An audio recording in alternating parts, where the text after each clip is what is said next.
사무엘상 16장 14절에서 23절 말씀 교독합니다.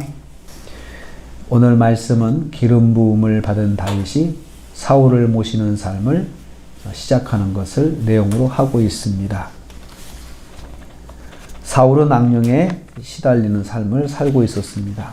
여호와의 영이신 성령이 떠난 사울의 삶은 악령에 시달리는 삶이 되었습니다. 사울은 두려움에 사로잡히는 삶을 살았습니다. 악령이 그를 번뇌하게 한지라. 여기서 번뇌하게 했다고 하는 말은 두려움에 빠져 두려워 무서워하는 것을 말합니다. 그냥 아무것도 없는데 혼자 공포심에 사로잡혀 가지고 아무것도 못하고 이렇게 좌절하는 거죠. 그래서 일종의 공황장애 같은 것이죠. 그것보다 더 심한 것입니다. 이 사실을 신하들도 알고 있었습니다. 신하들이 사울에게 이 말을 했습니다. 보소서 하나님께서 보시는 악령이 왕을 번뇌하게 하온즉. 그러니까 개인적으로 공경하는 비밀로 이런 사실이 있었던 것이 아니고 사울 자신도 인정을 했고, 그리고 주변에 있는 사람들도 그런 증세를 알고 있었다는 거죠. 그래서 사울이 그럴 때마다 신하들이 굉장히 고통을 받았고, 또 이제 그것을 어떻게 하면 고칠 수 있을까 하고 서로 고민했다는 것을 여기서 알 수 있습니다. 그래서 신하들이 수금을 잘 타는 사람을 두어서 그때마다 치료를 받으라는 안을 내놓습니다. 그가 손으로 타면 왕이 나으시리이다 했습니다. 일종의 음악 치료의 안을 내놓는 거죠. 하나님의 영이 떠난 사울은 악령의 영향으로 고통받고 있습니다. 우리는 이걸 통해서 깨닫습니다. 영적인 중립지대는 없다. 영적인 중립지대는 없다. 성령의 사람 아니면 악령의 사람이 된다는 거죠. 성령이 떠나시면 그 사람은 악령에 사로잡혀 사는 거죠. 나는 이것도 저것도 아니고 나는 그냥 무신론자다 이렇게 하는데 그건 자기 생각일 뿐이고, 그러면 성령과 함께하지 않으면 악령 영향을 받는다는 것입니다. 그래서 다윗이 추천을 받게 됩니다. 17절과 18절 말씀입니다. 사울이 사람을 데려오라고 명령합니다. 그 사람 데려와라 합니다. 이것은 사울 자신도 자신의 상황을 인정하고 있음을 알 수 있습니다. 내가 왜 그런 사람을 만나야 돼? 이렇게 말하지 않고 그런 말 데리고 오라 그렇게 말한 것은 사울도 자기 상황이, 자기 상태가 심각한 것을 알고 있었다는 것을 알 수 있습니다. 그래서 베들레헴 사람 이새의 아들 다윗을 추천합니다. 다윗은 실력 있고 잘생기고 준수한 사람일 뿐만 아니고 여호와께서 함께 하시는 사람이다 소개를 받습니다. 18절 말씀이에요.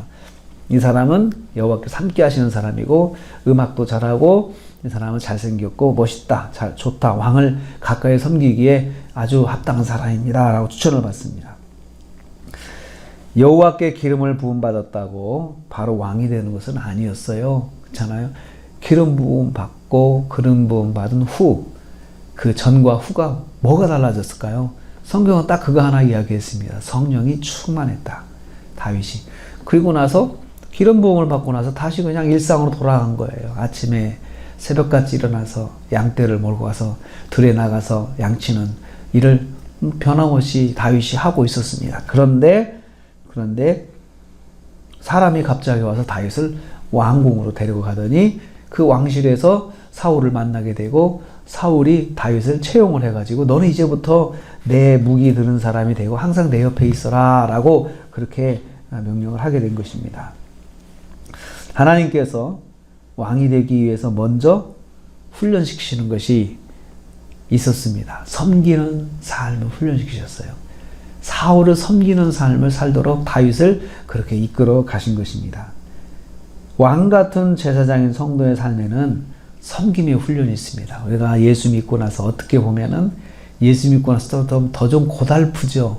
내가 성질대로 못하고 정말 할 말도 조금 참고, 그러면서 내가 저 사람 참 예수 믿게 해야 되니까 저 사람한테 내가 선한 영향을 끼쳐야 되니까 우리가 그런 그 절제가 있잖아요. 이게 섬기는 삶입니다.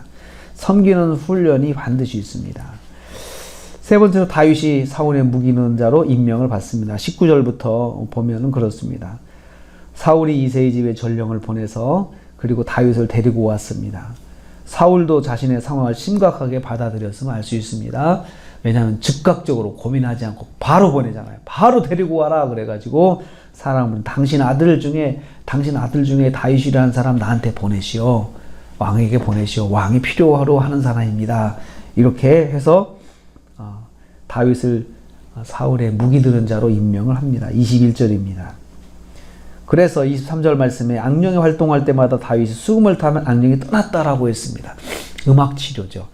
음악 치료도 그래서 그 찬양 음악을 들으면 마음이 정리가 되고 또 치료가 된다는 것을 여기서 볼 수가 있습니다. 사울은 기분이 상쾌해졌다 그랬습니다.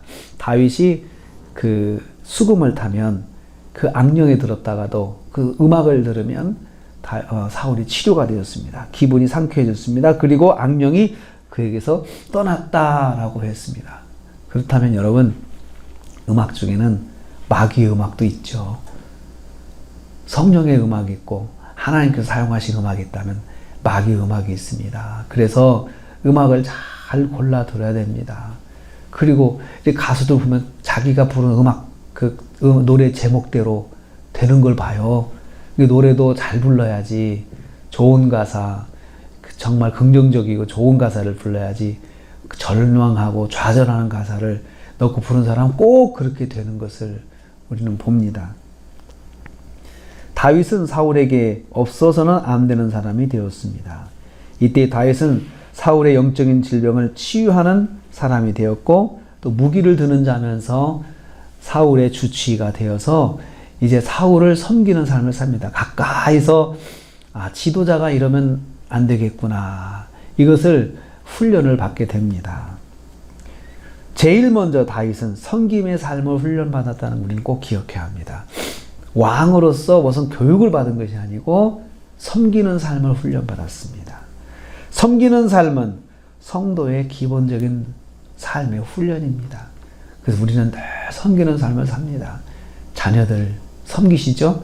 섬기고 사시죠? 자녀들 계속 기도해 줘야죠. 또 정말 도와줘야죠. 참 자녀들이 그런 것 같습니다. 끝까지 그렇죠. 근데 어떻게 보면 내가 왜 이렇게 힘들게 사나 이렇게 생각할 수도 있지만 이렇게 생각하면 어떨까요? 섬기는 삶을 하나님이 나에게 훈련시키신다. 섬기는 삶을 살라고 하시는구나 라고 생각을 할 수 있습니다. 왕으로 임명받은 사람을 겨우 하나님께서 하게 하시는 것이 사울을 섬기고 도와주고 하는 이런 훈련을 하나님이 시키시는 것을 보면서 깨닫습니다. 섬김은 기본이구나 라는 것입니다. 오늘 하루도 우리가 삽니다. 우리가 오늘 하루 살면서 내 생활에서 기억해야 할 것은 섬김이다. 하나님 앞에서 우리가 섬김의 훈련을 받는다. 이렇게 생각하시면서 오늘 하루도 승리하시는 삶을 사시기를 주님의 이름으로 축복합니다. 기도하겠습니다. 하나님 감사합니다.